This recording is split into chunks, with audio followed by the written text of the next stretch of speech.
Hello everyone, welcome to SQL Maestros.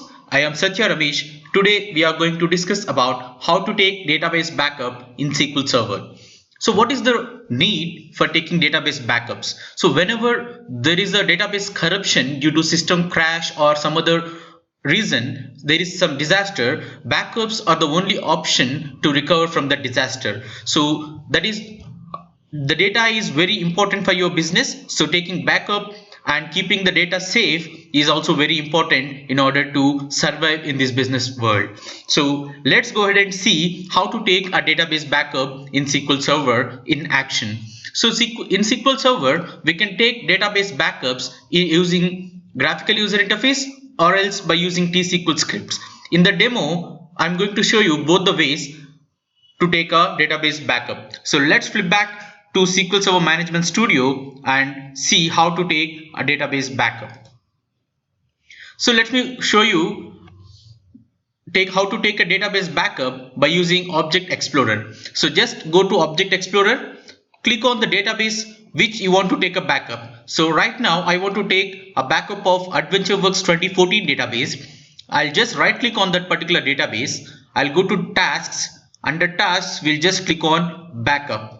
Once you click on backup, a small wizard will open up where there will be a lot of options you need to select. So if you see in the general section of the database backup wizard, we need to select the database first. Right now we want to take backup of AdventureWorks 2014 database, and recovery model is grayed out right now.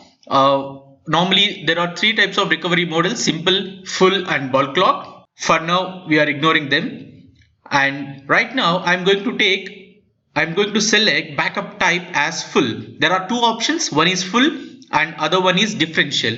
Full means we are telling SQL Server to take entire copy of your database, and if it is differential, we are telling SQL Server that take a copy of database since last full backup. So that means what? Differential backup contains the data since the last full backup. So that means we need to take a full backup first, then only we are eligible to take series of differential backups. So these things we'll discuss later. Right now I'm going to take full database backup of our database. And if you select this option, copy only backup, so that means you're telling SQL Server that take a full database backup without interrupting the sequence of differential backups, the sequence how you are taking your database backups. So right now I'm ignoring that. So I just repeat what we have done. We just selected database as AdventureWorks 2014 because that is the database we want to backup, and we are selecting backup type as full. Now I'll just remove existing files. So I want to backup this particular file to the disk. We can also backup this to URL. Right now I'm going to store this particular database backup file in the local machine. So I'm selecting disk.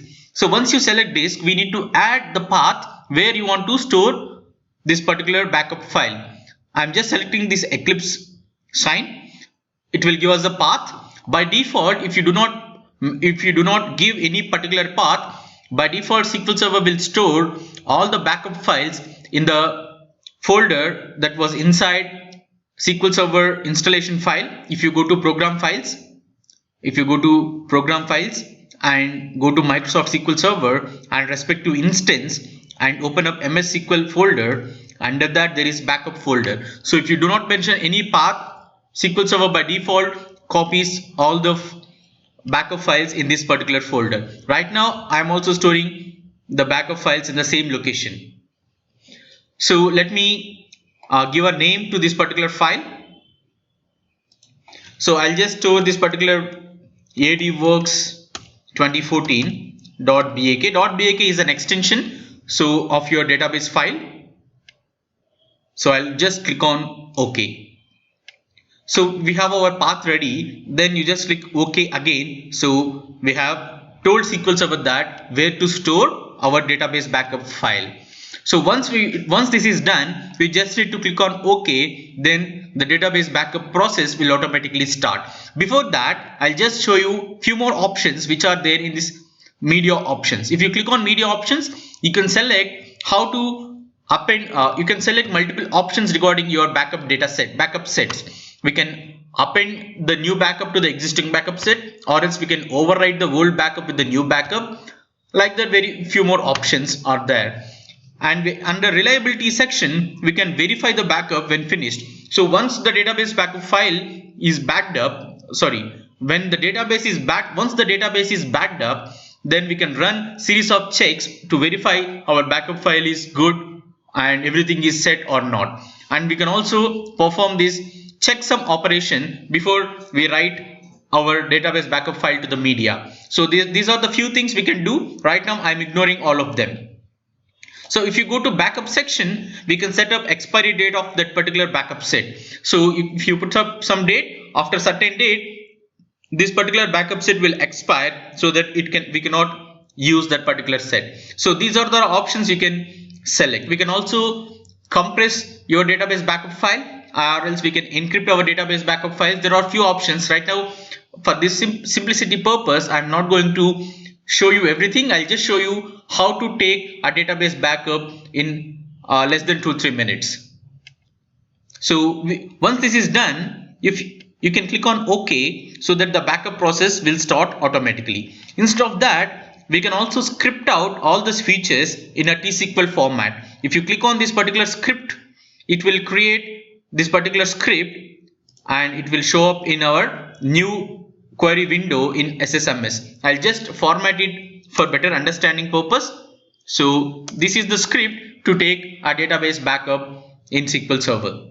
So if you see the syntax of T-SQL, syntax of how to take a database backup using T-SQL script, we just tell SQL Server that backup database name to disk, and we'll give the path where to store the file, and there are few other options. So with no format will not format the media set, and with no int is meaning that we are telling SQL Server to append the new backup to the existing backup file. Like that, few more options. Skip means we are skipping out all the expiry checks, and stat means every 10% progress, SQL Server will show us progress after every 10% of work gets completed. So there are few more options. If at all you want to take a copy only backup, then you need to tell SQL Server that copy only, like this. If you want to take a differential backup instead of taking a full backup, we need to tell SQL Server by mentioning a word called differential. So these are the few backup options. Right now I'm not going to use anything. We'll just go with the defaults that we have configured using graphical user interface. Now you can simply execute this particular query, or else you can go back to the graphical user interface and click on OK. Either thing will create database backup file for us. So I'll just click on OK. As of now, I just clicked on OK. The query is getting executed, and we can see the percentage in the multiplication in the multiples of 10, and our database backup file is successfully completed. I'll click on OK. Now we'll just go ahead and verify whether the backup file got stored there or not. So I'll just click on this one. I'll just go to program files, and we'll go to Microsoft SQL Server. This is my instance, and this is the folder. Under backup folder, we can see our new database backup file, which is AdventureWorks 2014.bak. So let's see this. Right now this uses close to 195 MB of space. If you compress your database by just adding one more option like compression, and we just need to change the file name of this database. I will just add underscore compression to differentiate between two database backup files. And if you execute this particular query, SQL Server will execute this one and take a backup with compression. So right now the execution got completed. If you go back to the folder again, and if you see, we have got one more database backup file. Now you can compare these two files.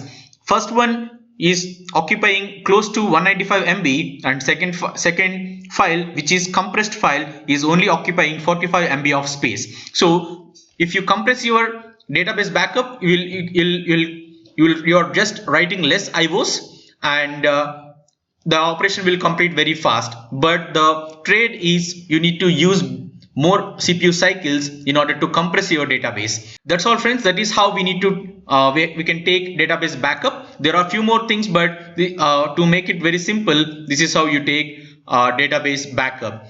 So that's all friends, thank you for joining this video. So if you want to follow me, this is the Twitter handle, and see you soon in the next video. Thank you.